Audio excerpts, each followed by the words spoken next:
Hi, John. Hey, how you doing? I'm good, man. How are you? Doing good, doing good. Thanks for making the time for this. Uh, This is fun. yeah, absolutely. I don't. There are so many areas to start. I don't even know where to begin. Um, so, if it's okay, I'll just kind of roll into a couple things. Before anything, I'm going to get to your story, and I really want to hear about all of your experience and the different things. But I Sure. feel like it would be insensitive of me to not talk about how things are in your family and in your community as Yep. it relates to COVID. Obviously, huge impact in and around, everywhere now. I mean, Yeah. it's not New York, New Jersey, LA anymore. It's just everywhere. And I had Anthony on, as you know, a few weeks ago, and had a great talk with him, and um, Yes. heard from him how the impact on his wedding instead of going to Greece. I mean, just huge things for him. Yeah. But tell me, if you can, just how are things in your world? Sure. So you're absolutely right. I mean, it's a very hard, difficult situation to kind of work through, especially since we've been going through this for over a year now. I actually about a month ago, I got COVID. For myself, to be honest, I'm a healthy guy. It was not a big deal. Yeah. It was a 2 day, fever, sweats. I never had any respiratory issues. It was just like the normal flu Yep. that you would kind of get. I had a fever that was 100. I was achy. I was tired. Things like that. But I bounced back fast. It's kind of how I am whenever I get sick. If I don't get sick a lot, if I do, I can bounce back fast. But I'm young, I'm healthy, I work out a lot. So for Yep. me, that's the way it goes.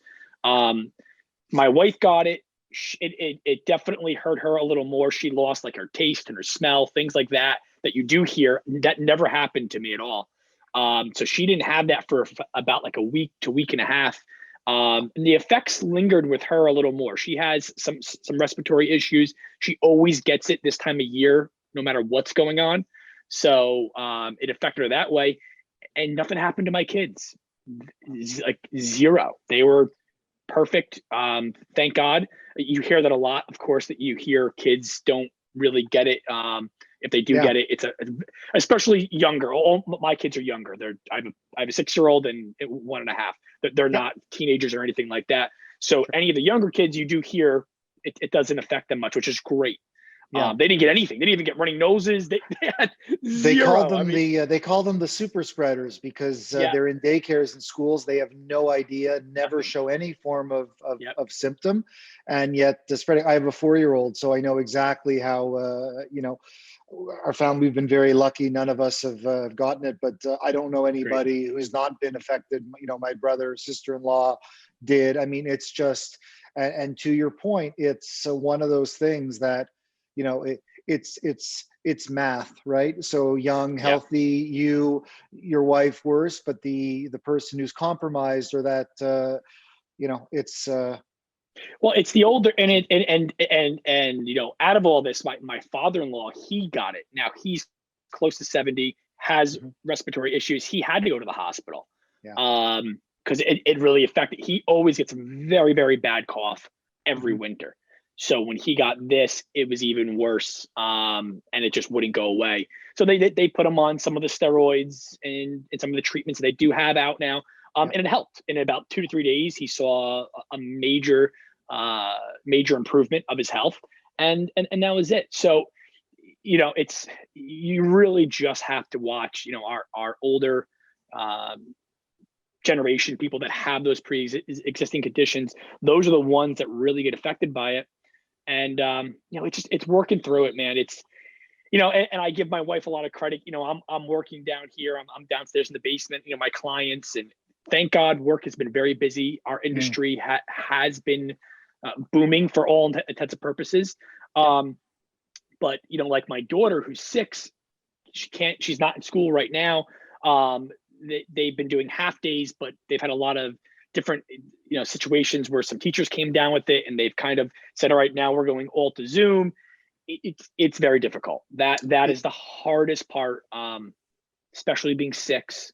Yep. Trying to learn to read and write. She comes to me, she's like, Daddy, I don't want to do Zoom anymore. I'm Yep. bored. I'm tired. She came out the other day. She's like, I sort of fallen asleep at the computer, and it breaks my heart because there's so many fun things. I know if she was in school, between art and gym and all these activities that they would do throughout the day, that I know she would love. And that's what really crushes me, because she can't do that. It is, you're absolutely right. And I think that we have not even begun to realize the effects this will have. Yeah. I also have I have a son who just turned 15, who's an avid hockey player. I mean, 5 times a week on the ice. Yep. And to not have that, it's not just the camaraderie and the competition, just to not have that physical body movement. Correct. It's, the idea of inspiration that, everyone's going to be like Rocky and doesn't need anyone around him to go out and work out for 2-3 hours. Yeah. I mean, it's tough to replace the social aspect of activities, whether it's art or dance or ballet or hockey or whatever that may be. You're 100% correct. Very tough. I remember myself in high school, and sports was ever. I played football, I played baseball. I was very involved in it. And if I look back and I think, if I didn't have that, yeah, and my structure was not there, because sports makes it very, it's a structured day for you. Like, okay, school's out. Maybe you have an hour or two, you can get some homework done, but then you have practice, and then practice is over. You have to get you have to do those things or you fall behind. Yep. Not having that really, I think mentally, especially as a teenager, that would have really put me in some spots of depression and things that I wouldn't have been used to. So it's, and you're right. I think the effects we don't know right now. You have no clue, because it's not going to happen until down the road.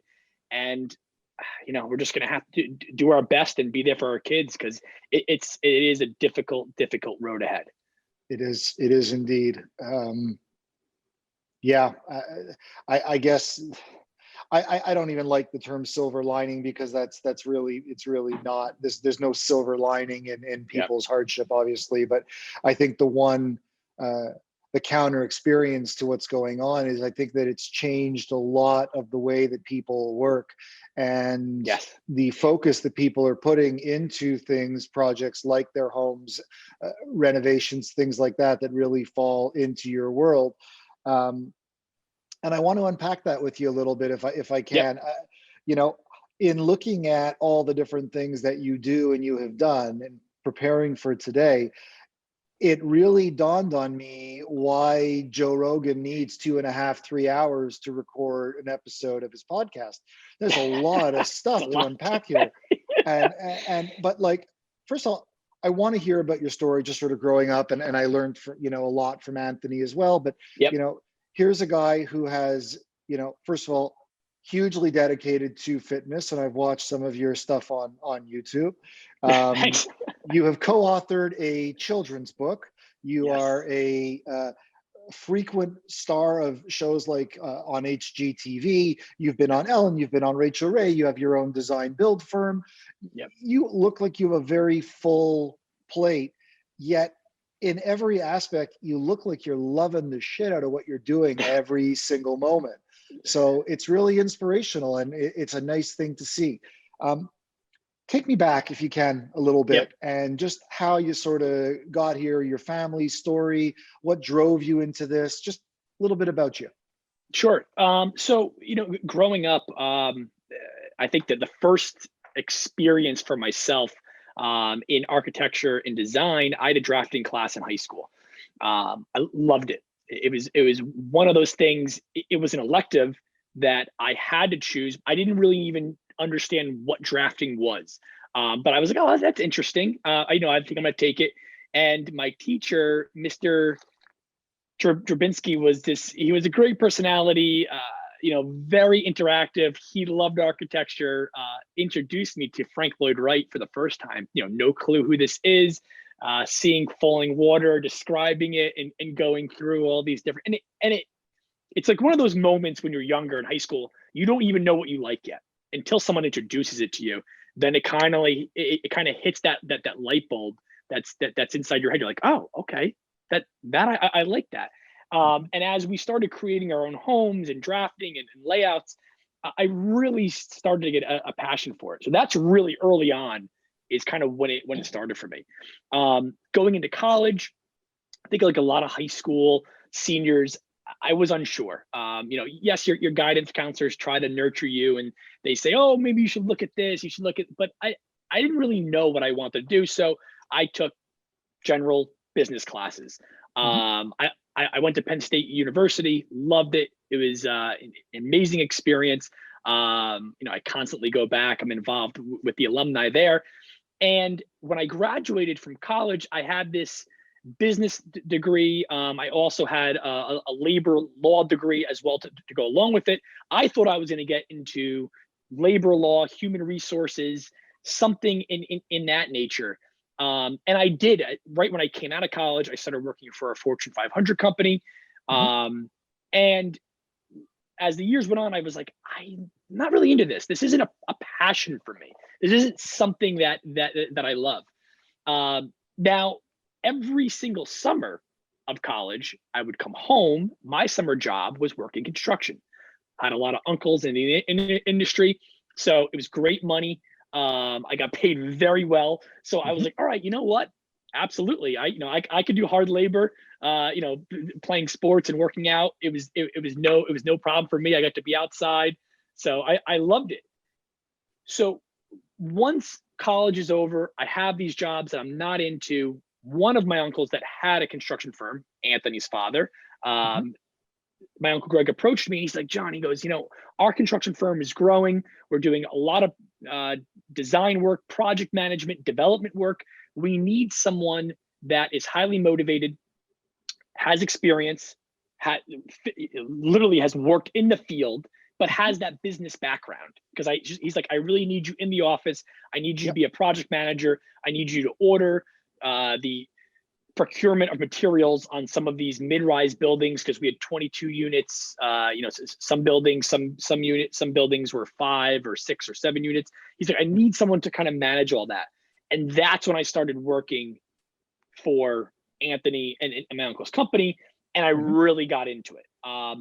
As soon as I got into it, it was one of those things I loved working there. One, because my cousin was there, and Anthony and I, we've been best friends since high school. We went to the same high school together. He would drive me to high school. So we have all these great experiences. And then we really got to be working side by side on a professional manner and nature.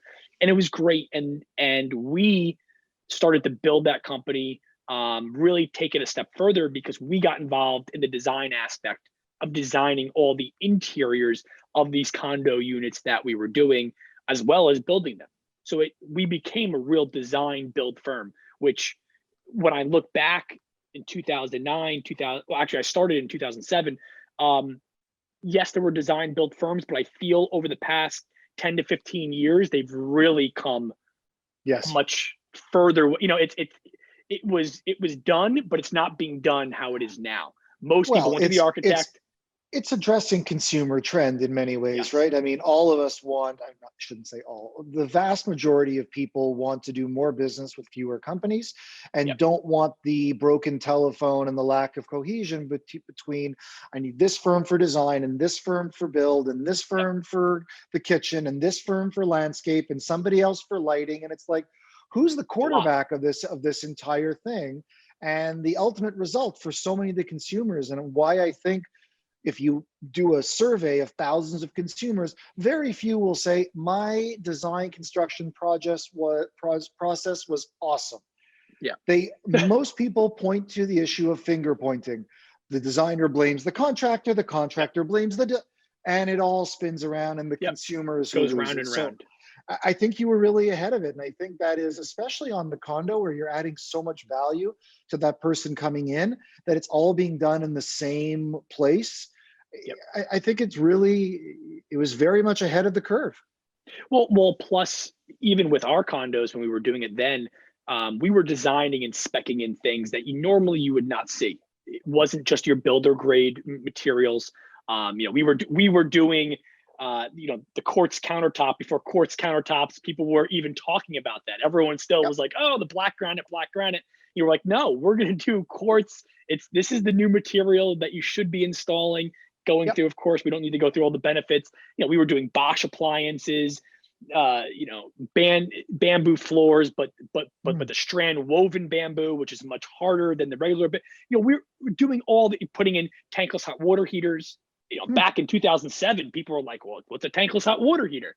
Right. It was very, very different.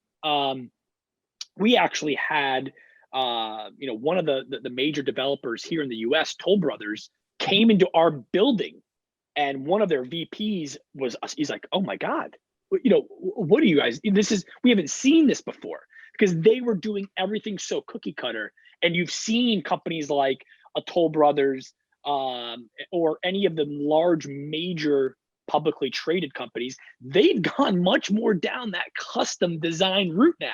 Now, when you go to their buildings, they have 4 different packages, 5 packages. Oh, you can get the upgraded one, because they realize they have to set themselves apart. You can't just give everybody the same old, same old.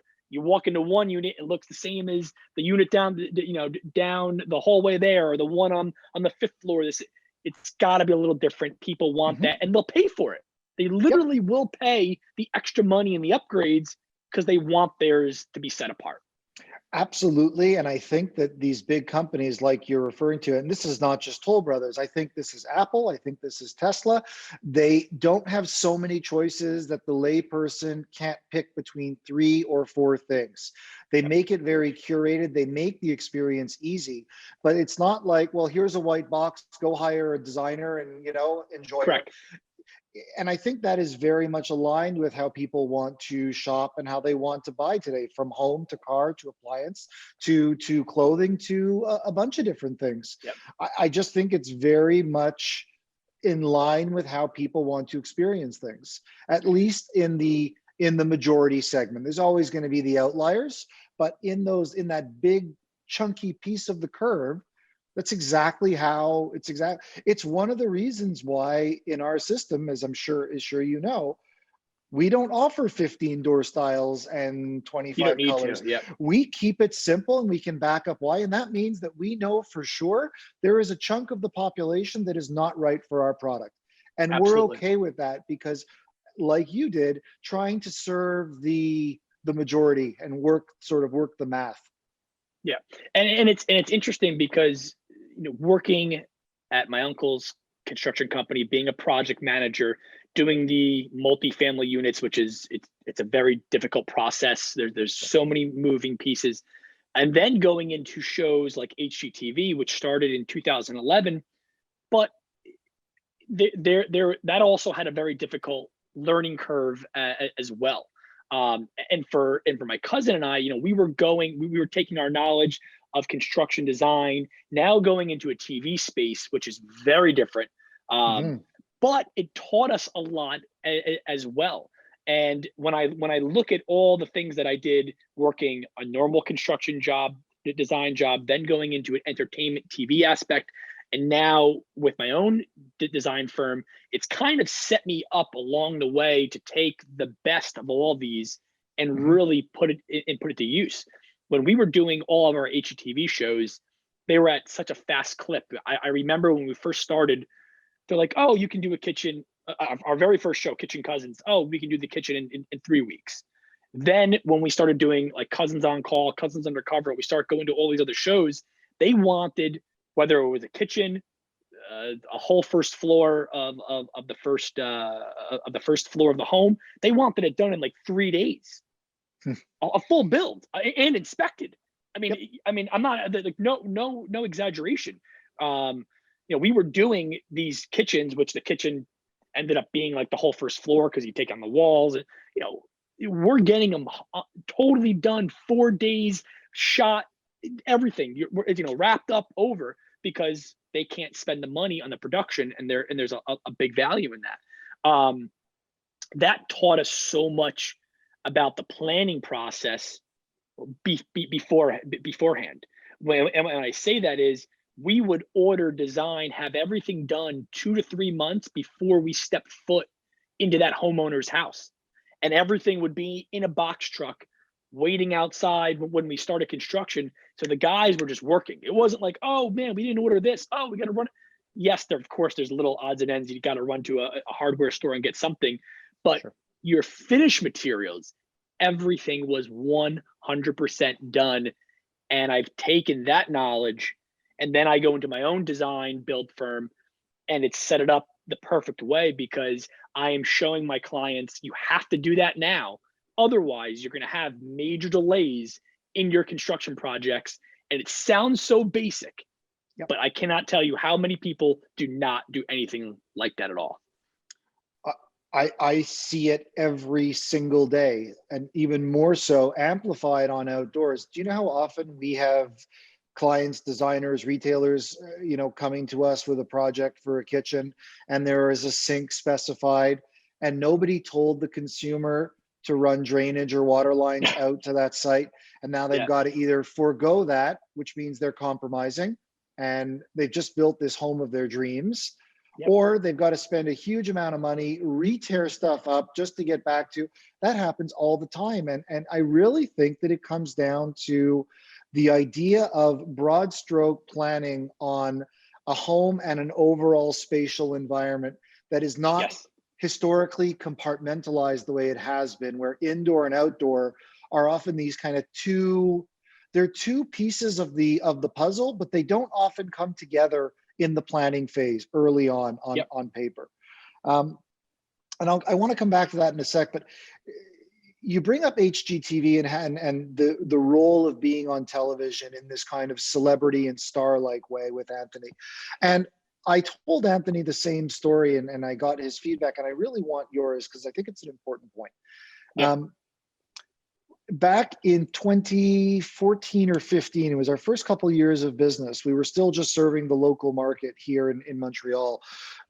A producer invited us to be part of a new reality show where we were going to be outdoor space activators, and we put our entire display kitchen into our trailer. We drove it to Toronto, down 6-hour drive, and did this pilot, or what they called this teaser sort of thing.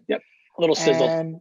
Little sizzler, exactly. And we were there for 2-3 days filming and learned about firsthand what it's really like to do that. And I found myself at the end of the day relatively frustrated that I was being encouraged to play a character, not to play me. I couldn't say this, you can't show that, you can't do a close-up on this because the logos can't be shown, like all of this type of stuff. And they made it, and when I was told that it didn't get picked up, I really breathed a sigh of relief, because I said it was so unnatural for me to play a character and have to not necessarily follow a script, but show a lot of exuberance and excitement when they come out the door, and like this sort of artificial thing. What was it like for you? Because you're a dynamic guy. You got a lot of personality. How does that get channeled into a way that is manageable for you, and at the same time something that the network or the production companies can leverage and want to invest in? It's a great question. So our first television show, Kitchen Cousins, when we showed up on site, our executive producer, showrunner, who is still one of our best friends to this day, Nick, he came up to us. Anthony and I are two guys. We have no clue. Yes, I know construction and design, but no clue. I mean, I got, there's somebody's coming over. He's putting a mic up my shirt. He's like, oh, I'm going to mic you up here. I got a camera guy over here, another camera, 2, 3 camera guys. There's all these different people saying things. They're talking. And I was shocked. I was kind of like, okay, this is a lot here. It's a lot to kind of take in. And Nick pulled us aside. He's like, guys, look, he goes, I've been doing this a long time. I've produced a lot of different shows, a lot of reality shows, things like this. I want you to be you. Don't do anything else. I'm not going to give you things to say. I'm not going to give you direction. If I need you to say it again, because if the camera guy wasn't in the right shot or area, because he's watching on his little little TV that he has, so he sees kind of all the different cameras. He knows how it can get edited. That's what a good show reader does. He understands there's editing is a massive part in this process. So when he said that, I was like, you know what? Thank you. I was like, I really appreciate you saying that. He goes, well, interact with this client how you would interact if the cameras weren't here. He goes, I want it to be authentic. I want it to be real. And that was the best piece of advice I could have ever gotten when I started this career in media, because that's who I've been. I've always been myself on camera. I'm a passionate person. I love what I do. My wife always yells at me. She's like, you sound like you're yelling all the time. I'm like, I'm Italian. I talk loud, just the way it is. I use my hands. You can see me here. I'm sitting down. I use my hands a lot. It's just who I am. And I think it's one of those things, especially on TV. There's so many shows come and go. I mean, that's just the way it goes. We all watch our Netflix shows, Amazon, Hulu, whatever it is. You see these shows, they're constantly new, coming, going, couple seasons here, that's it, they're over. And people can tell the real ones from the fake ones, and the people and the personalities they really fall in love with. And that's what it comes down to. If you're true to yourself, if you're true to your design, you're gonna succeed. You're gonna do well. And I really feel that's why our shows did so well, lasted for over 6-7 years, doing close to 100 episodes. That they did so well because we were us, and we were doing exactly what we would do to a client that would walk into our office out of the blue. That's just the way it was. Are there certain things that are set up? Yeah, you have to set it up because they need to get shots. That's given. But our personalities talking to the clients, it's exactly how I would talk to any of my clients, and how I do talk to them today with any of the projects that I have going on now. So it's an interesting thing, because you're talking about the fusion or the intersection of entertainment and client experience. And I've asked this question to some other guests, and I want to get your thoughts on it, because if you go back to 2007, 2008, 9, when you were really sort of getting started and things were rolling.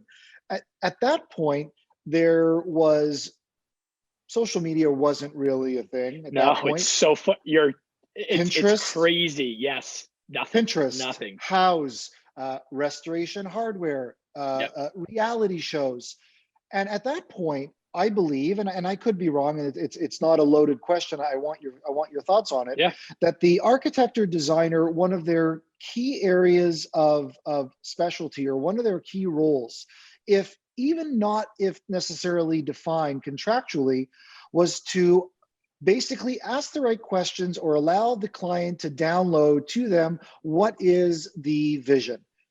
And I remember cutting out magazines. You'd go to the magazine shop and you'd build these kind of vision boards. And it was a huge part of identifying what is the client's vision. So you could then take that and, using creativity, resources, education, experience, weave together the future of what that vision was going to be. 100%. Today, that same consumer, prior to meeting with architect, design professional, design build firm, has at their fingertips every possible resource, from web to YouTube to brand manufacturers who are now doing everything they can to get into the psychology and the vocabulary of the consumer. As someone who is in the design build industry, do you see this as positive, negative? You wish there was a hybrid? Has it ever been a hamstring factor for you, where I wish they hadn't spent hours on Pinterest, because now I can't really deploy the same level of creativity that I might have if they had not? Help me understand that as it relates to you. Great question. I think it is a double-edged sword. I like that my clients can go on and show me things. I also ask them to show me things that I do not like, because I feel that's something that's very important. I always explain to my clients from the very onset, I want you to look at my prior work. You go into my website, you see what I've done. You have to understand me. I am a designer. I always want to give my client what they want. But at the end of the day, I'm also human. I'm going to choose things and pick things that I like. It's in my nature. How would I turn that off? It's impossible. It's totally impossible. I can tell you if you really are giving me two choices, it's not my style. I'll tell you the one I like best out of the choices that you give me. So I try to really explain to my clients, they can go on, they can give me these inspirations, but at the end of the day, you are paying me, you are asking for my opinion to curate and to make something that that that you want. When I go, for example, even I always give this example. When people go to a doctor, if I go to a doctor, I can go online, right? I can go to WebMD, I can Mhm. read all up on it, I can make like I know what I'm talking about. No clue what I'm talking about because Mhm. it's the internet. And Yeah. every doctor you talk to, they're like, please don't always believe what's on WebMD because it's wrong a lot too. Mhm. I say the same thing to my clients. Everything you see online is not the reality and it's not what you're thinking. They'll look at pictures. I'm like, pictures are so deceiving. That's why when Yes. people go to look and buy homes, they're like, man, that house looked a lot larger than I was going online and I can't believe it's that much smaller. I'm like, well, it's a photographer using a wide angle lens or a fisheye. They have to use that stuff because how Yep. are they going to fit in the entire room? It's just the Yep. way it goes. Um, there's so many things. I give an education to my clients before they are bombarding me with all of these things. It's the only way we can keep things on a sane level Mhm. because it gets way out of control. I can go into a tile store, my client's head could explode because there's thousands and thousands of tile. I I know how to steer them in the right direction and say no, no, no, no, we're going to choose three or four here. The example you gave before, those big developers that are building across America, they have three or four different plans that you can choose from because people go insane. Your own brand, your own company, there's a couple finishes that you can pick from, handles. That's it. Yep. That's it. We can't go down this rabbit hole because you do Yep. have clients that cannot make decisions. That's why a professional like myself is here. I am here to make the decision for you, to let you know it's going to be okay. I promise you, it's going to work Mhm. out all right. We're not going to the moon here. We're not. It isn't the most complicated stuff. I Yep. promise you, we will make the right decision. And that's it. And that's really what it kind of comes down to. And as a manufacturer in that space, you've done enough work with product development and manufacturers to know when you're in the ultra custom business, and there are companies who do it extremely well, but Yeah, the operational risk of making one of anything is really, really, really high. If you're a sure. custom suit maker, shirt maker, those types of things, I mean, the risk on that, you better be really good at it. And that's a very, very difficult business and model to scale. It's Absolutely. just the way it goes. So Yep.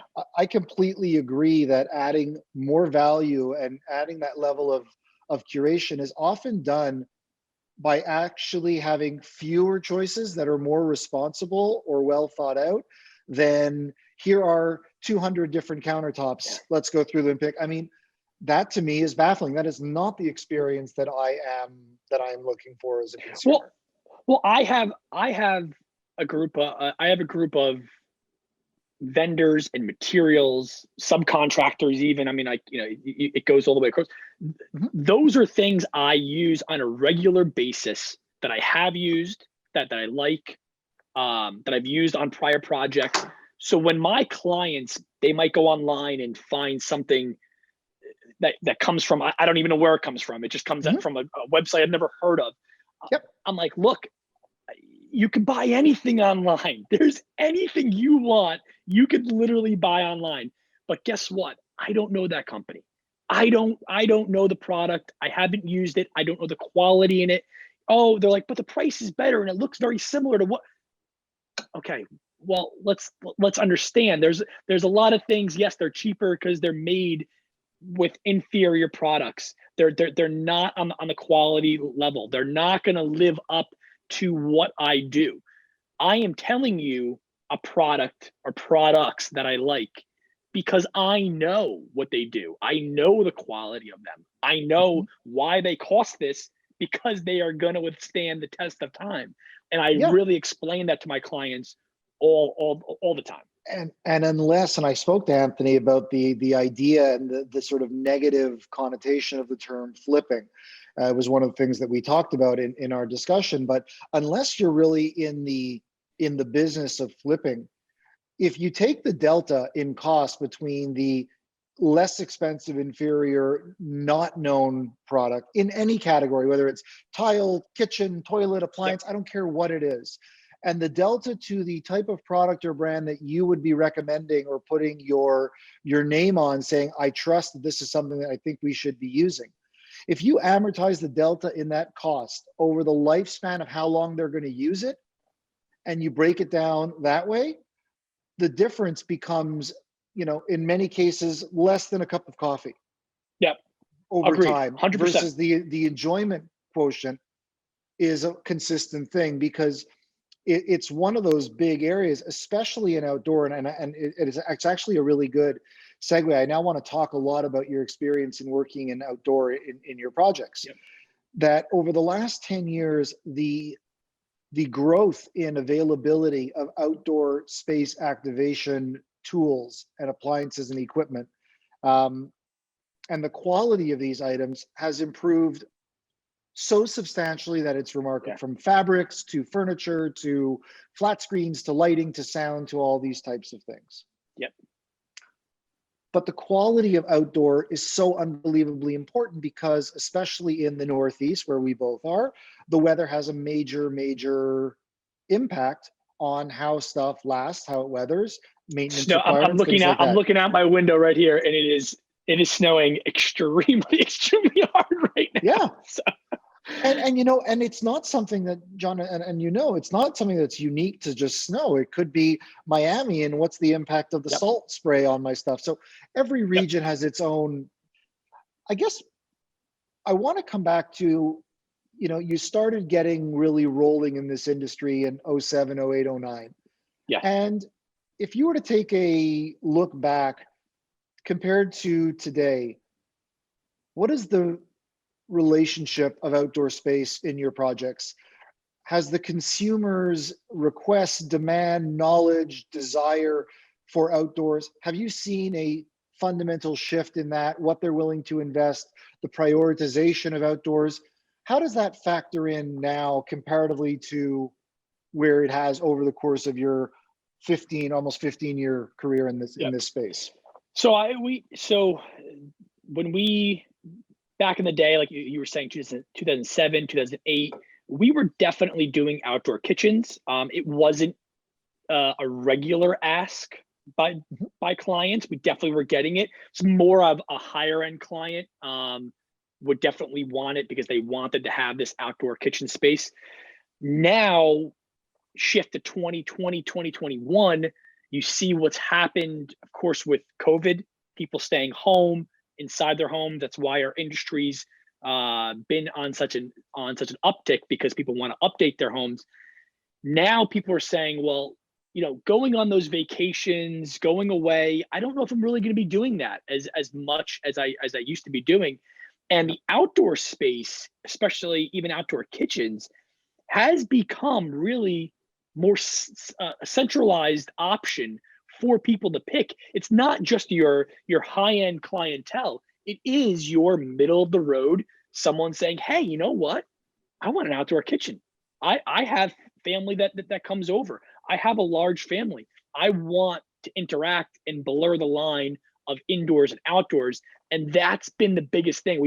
We've always, Anthony and I, back in the day, we always talked about blurring that line, adding the correct amount of windows and doors that allow you to really open up the space, because that's really what it's about. If you're having true living spaces that are becoming one with the outdoors. And then I'm going to take it back another step further.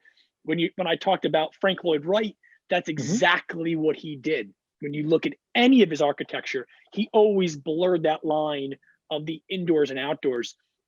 And it really has become, I think, full circle, because so many people want that now. They want to be able to walk outside. It feels like their home. The same colors, the same materials they have inside are just an extension outside.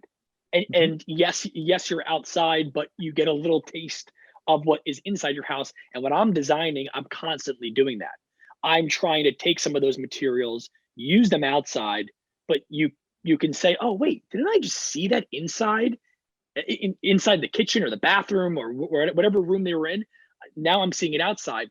And it's little tricks like that play that trick on your mind, and it makes it feel so fluid as you walk throughout a house. And there's so many people that want that. And I've seen it. I mean, last summer, I had so many people contact me like, I want an outdoor space. I want a new deck, a new kitchen.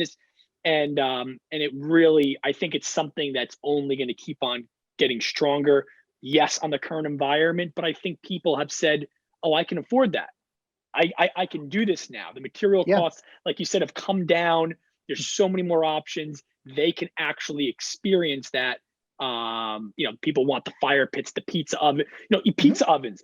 Pizza ovens used to be that thing like, oh my God, it's such a big ordeal. It costs $20,000 just for a pizza oven. It's a really luxury item. No more. I mean, you could go on pizza ovens now. Some are a couple $100, $1,000. You can get them, and people are making their own custom pizzas everywhere now. Totally agree with you. And I think that's one of the great things about the growth in outdoor options. And it doesn't have to be expensive stuff. That's the nice thing about it. The ability to activate outdoor space, if you look at it per square foot, in my experience, one of the lowest cost to experiential maximization out of anything you can do. Think about what is the cost of building an indoor kitchen and dining room, for example. Now you take that cost on a per square foot basis and try to do the same thing outdoors, and usually you're 25 cents on the dollar. It's huge, and it's free space. And I think you're right. I think that this is just sort of getting started. And I think that there are an awful lot of people who have beautifully, beautifully designed homes, and the outdoors was never necessarily a priority. They went away, whatever the reasons, and now realizing it's the 2.0 of the home where they can now add this entirely new room and think about their overall space, home and land in a completely different context than they would have just a few years ago. Yeah, it really is. And also, I know you were touching on before, you were talking about, people and when they're planning out their spaces, you're not having a contractor or designer tell you, hey, you should put this material here, or you got to make sure that the water lines are running, and all these different things. And it's so funny because my clients, the ones in the kitchen that I did with Urban Bonfire for the project, I know we're going to show some pictures and you're going to show that, but those clients did exactly what you said. No planning. They literally had to or when they contacted me, we had to knock down all of the old work because there was nothing done in the proper fashion. They literally kind of took $30,000 and lit it on fire because none of it could be used. And it's so funny when I got there. I shouldn't even say funny, but it's just, the homeowner, all they could at this point was laugh, because they're like, if not, I'm just going to cry nonstop, because I wish I met someone like you and we had this planning process for the outdoor space, because we know we wanted it to be an extension of the inside and to make it so easy. Even if you're going to phase it, even if look, time, budget, I can't touch the outdoors for 2 years. Put in the roughs so at least they're there. And the delta, that 30,000 is probably, at time of construction, 5. Versus it's just the savings are remarkable. What obviously you had an experience working with Urban Bonfire's product for the clients, and you've posted some beautiful pictures of it, and thank you. I Thank you. really, I appreciate that. But I also know that you are, and I've looked from your, you have a huge social media following, and the amount of content you put out is remarkable. So when you have that amount of, when you have that number of followers and you have that amount of attention on you, there is an inherent responsibility that you can't necessarily put out stuff that you don't believe in, because you're an authority on something. So Of course. I can tell from your Instagram and other areas that you post about things that are meaningful and true to you, whether it's pictures of materials, how you've integrated pictures of your family, events, things of this type. What was the experience like for you overall? I would love to hear about the decision, the how it was positioned to the client, why it made sense compared to all the other options. You must have had a lot of options at your fingertips. Why did it make sense to you to go this route on the outdoor cooking area in terms of your appliance selection, your pizza ovens? Sure. So, it was one of those things, when I first got there and I was talking to my clients, they're right around my age. They have 4 kids. I get the whole backstory. I try to learn how they really interact outside. And they were telling me like, yeah, we were, we thought we were gonna build the kitchen at a block and face it in the stone. And they were going through, and I allow my clients to kind of divulge and tell me all this because I have to take it all in. And Yeah. once I started hearing all that, and I heard how much how much time they spend outside and parties and this and that, I was telling my guys, I think you're going down the wrong road here. I think for your style, coming into your home, seeing what you like, understanding a little bit about you. We were talking about how they used to live in Hoboken, Jersey City, and how they love the urban living, and now they're out in the suburbs because of the kids and the school systems. I'm taking it all. I'm taking it all, the full scope of it. And I said, well, how cool would it be to have a contemporary looking kitchen cabinet manufacturer here that has no maintenance, nothing for you to do.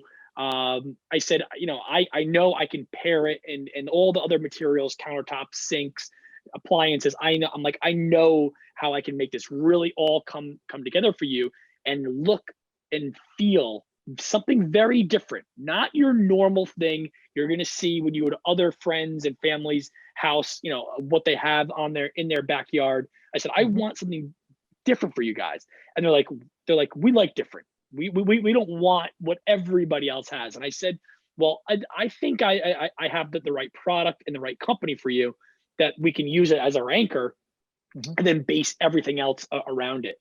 And when I first showed them pictures of your product, of your kitchen, it was they just lit up. They're like, wow, we never knew there was materials out there like this that look like this, have this contemporary feel, this sophisticated feel.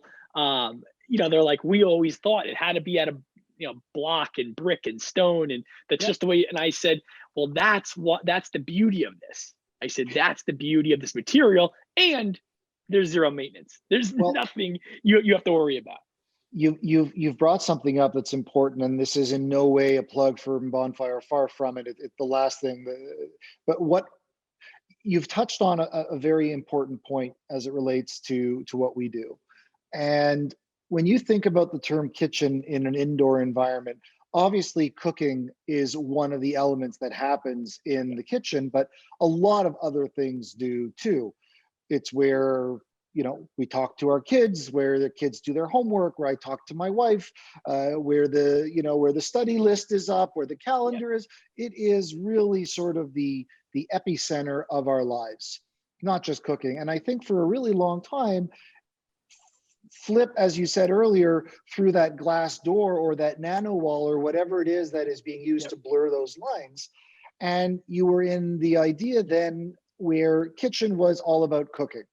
It didn't have those actual elements that are so important indoors. And that has really been our goal. And it's been to sort of have that outdoor cooking, entertainment, gathering space, and let it be on the same level of importance or significance as indoor. And I wanted to compliment you on your design because, you know, one of the things that often happens outdoors is people cram in as many appliances as they can. I want a grill and a burner and a fridge and a pizza oven, and it's all going to be in 7 feet. Yeah. And I wanted to compliment you because you put a lot of time and attention into the things that are actually really important. The counter space, the view corridors. Like a pizza oven without counter space is not a pleasure. It's just Nope, not at all. And it was very apparent in your layouts and your plans and designs that you were very thoughtful and mindful about those very traditionally indoor focused design elements like that you applied into the outdoor realm.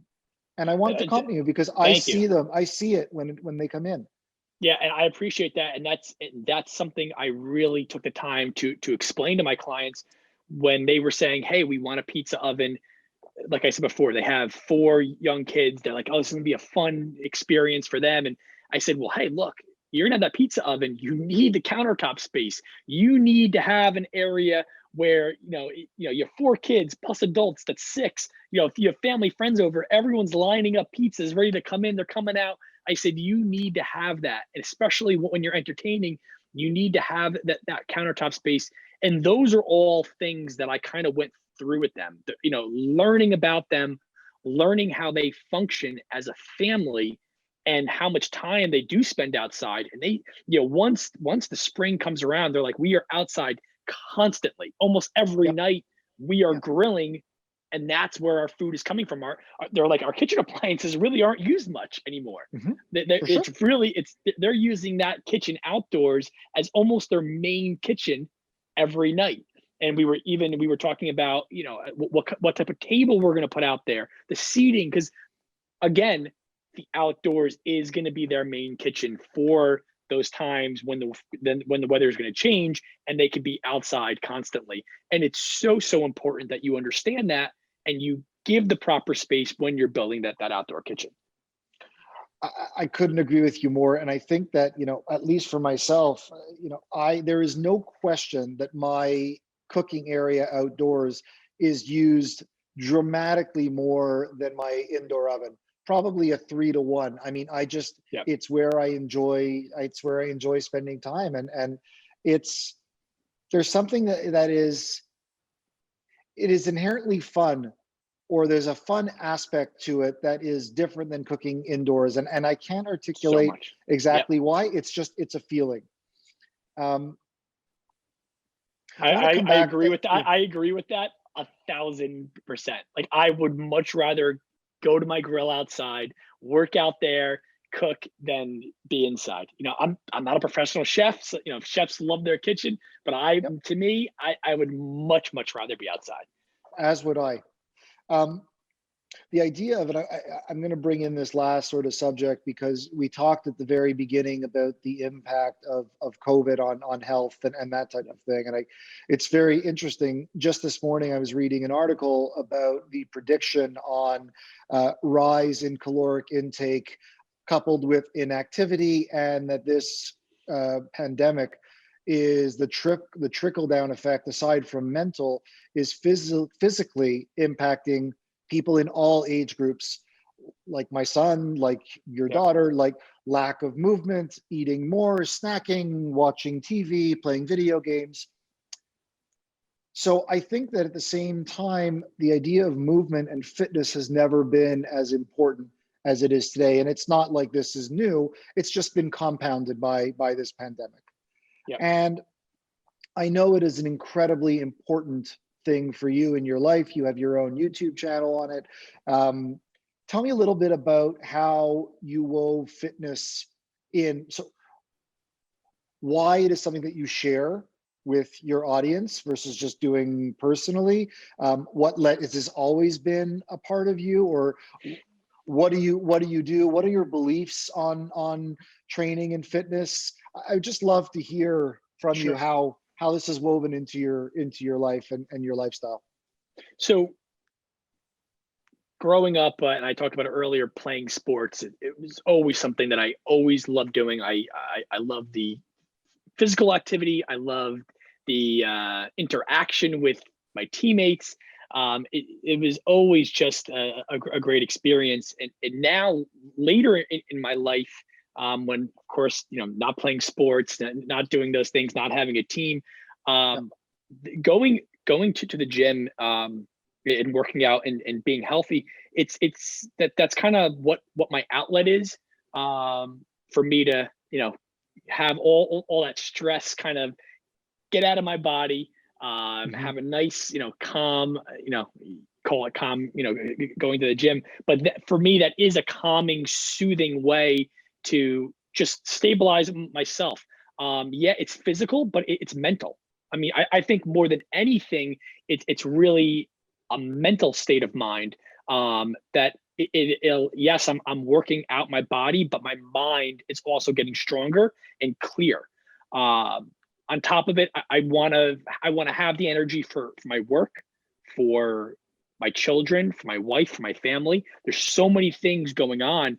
I think you see a lot of people, they get so drained and they look tired, and you're like, man, I feel bad. It's because they're not taking care of themselves.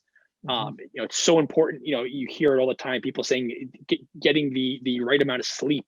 I'm really big into that. I always want to have the right amount of sleep, so I'm refreshed and energized, and I can do the things I do.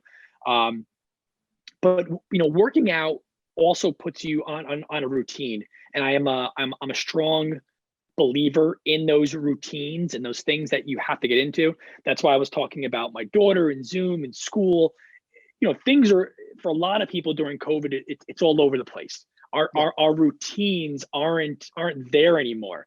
And when you don't have a routine, for some people can get away with it, and they can get by. But I think for majority of people, if you do not have a routine, you can't succeed, and you can't move on.